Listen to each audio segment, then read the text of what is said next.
ठाण्यामधून उपमुख्यमंत्री एकनाथ शिंदेंनी ठाण्यात जोरदार शक्ती प्रदर्शन केलं आणि रोड शो काढला। रॅली काढून प्रचाराचा नारळ फोडला।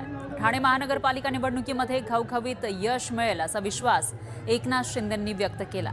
तर एकनाथ शिंदे यांच्यासोबत संवाद साधलाय आपले प्रतिनिधी प्रेम मोरे यांनी। राज्याचे उपमुख्यमंत्री आणि शिवसेनेचे मुख्य नेते एकनाथ शिंदे आहेत। सर, मोठ्या प्रमाणात आजपासून खऱ्या अर्थाने महायुतीच्या प्रचाराचा नारळ फोडलेला आहे। मोठा जनसमुदाय आपल्या या प्रचार रॅलीत सहभागी झालेला आहे। काय सांगाल? कौलाने फडकवायचा आहे। ठाणे महापालिका ठाणे शहर हे शिवसेना बालेकिल्ला आहे। महाराष्ट्राचे उपमुख्यमंत्री लाडक्या बहिणींचे लाडके भाऊ धर्मवीर आनंदीगे साहेबांचा वारसा समर्थपणे सांभाळणारे आदरणीय एकनाथ शिंदे साहेब आपल्यामध्ये उपस्थित आहे। आमदार केळकर साहेब आहे, निरंजनजी डावकरे, खासदार नरेशजी मस्के, संदीपजी लेले आणि आपले चारही महायुतीचे उमेदवार।